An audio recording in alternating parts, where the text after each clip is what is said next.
Isang mapagpalang araw po sa inyong lahat. Ngayon po ay May 24, 2025, Sabado na ikalimang linggo ng Pasko ng Pagkabuhay. Ang ating pong unang pagbasa at pagninilay sa araw na ito ay hinango mula sa mga gawa ng mga apostol, chapter 16, verses 1 to 10. Noong mga araw na iyon, nagpunta si Pablo sa Derbe at Lystra, at may isang alagad doon na ang pangalay Timoteo, anak ng isang mananampalatayang Hudeya at ng isang Griego. Pinatunayan ng mga kapatid sa Lystra at sa Iconio na mabuting tao si Timoteo. Ibig isama ni Pablo si Timoteo, kaya tinuli niya ito sapagkat alam ng lahat ng Hudyo sa lungsod na iyon na Griego ang kanyang ama.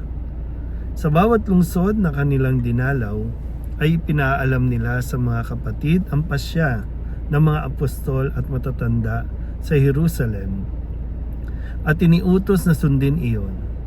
Kaya tumibay sa pananampalataya ang mga kaanib ng bawat simbahan at dumarami ang bilang ng mga alagad araw-araw. Naglakbay sina Pablo sa lupain ng Phrygia at Galacia sapagkat sinansala sila ng Espiritu Santo na mangaral sa Asya.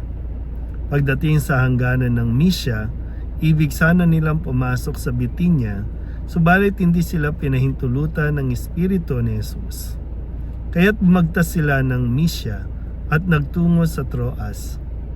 Kinagabihan, nagkaroon si Pablo ng isang pangitain.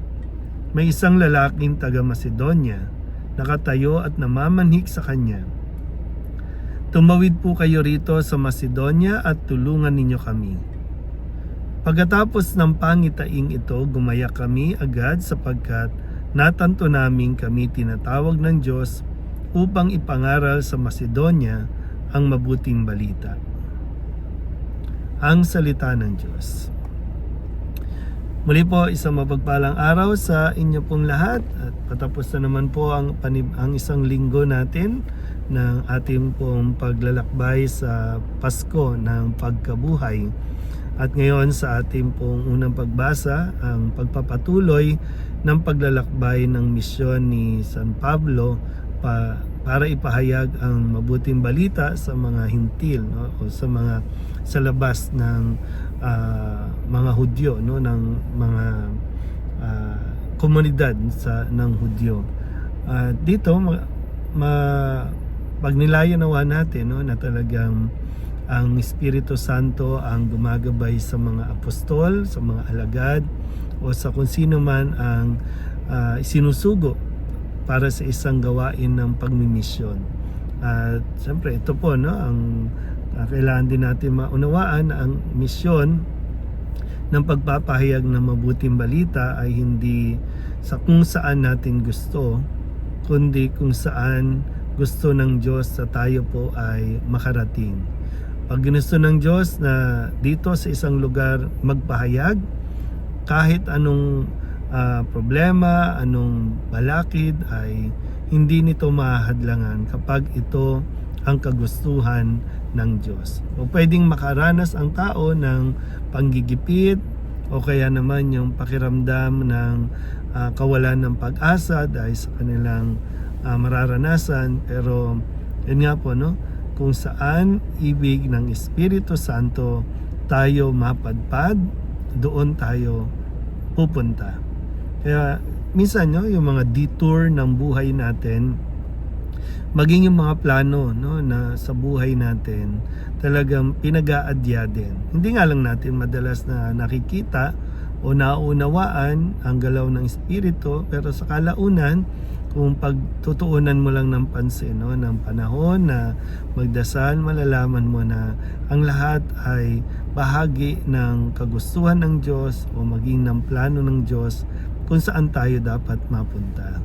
Pwedeng akala natin dahil sa problema, kaguluhan, kaya tayo napunta, no? Kagaya ng marami po sa inyo, mga Pilipino abroad, no? Akala natin masakit ang paghihiwalay, masakit sa damdamin yung may iiwanan ka at mag-iiwalay kayo, pero sadyang isa sa plano ng Diyos ay yung mapadpad ka sa anumang bahagi ng mundo ngayon, hindi lang basta para magtrabaho, hindi lang basta para sa pamilya, kundi magsabuhay, no, ng salita ng Diyos, at kung magkaroon na ng biyaya ng Espiritu Santo, makapagsalita ka at makapag-impluensya ka ng mga tao na lalapit sa Diyos, no? Yun yung maganda siguro na makita natin, maunawaan. Baka lang, no, marami pa sa atin ang nag-iisip, bakit dito ka napadpad, bakit ito ang nararanasan mo.